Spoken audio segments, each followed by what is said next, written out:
ఫలింపని తీగని బొత్తిగా తీసి పడేశాడు. ఇప్పుడు ఆల్రెడీ ఫలిస్తుంది.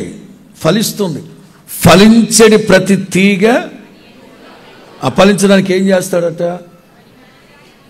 పనికి మాలినంత ఏం పని? నీవు కృతజ్ఞత కలిగి ఉండాల్సింది ఎందులో తెలుసా? నన్ను ఇంకా ప్రభు పీకేయలేదని కృతజ్ఞత కలిగి ఉండాలి. ఎందుకంటే ఆల్రెడీ ఎన్నింటి పీకేశాడు, చాలా తీసేశాడు ఆయన. ఫలింపని తీగలన్నీ తీసి పడేశాడా? నీవింకా జీవము గల దేవుని సన్నిధిలో నాటుపడి ఉన్నావు అంటే నా తండ్రి నాటిన మొక్కవ గనకనే నా ప్రభు ఇంకా ఆపాడు నేను ఇక్కడ. యేసు ప్రభు ఏమంటారు? నా తండ్రి నాటని ప్రతి మొక్క, చెప్పాలి, నా తండ్రి నాటని ప్రతి మొక్క పెరికివేయబడుతుంది.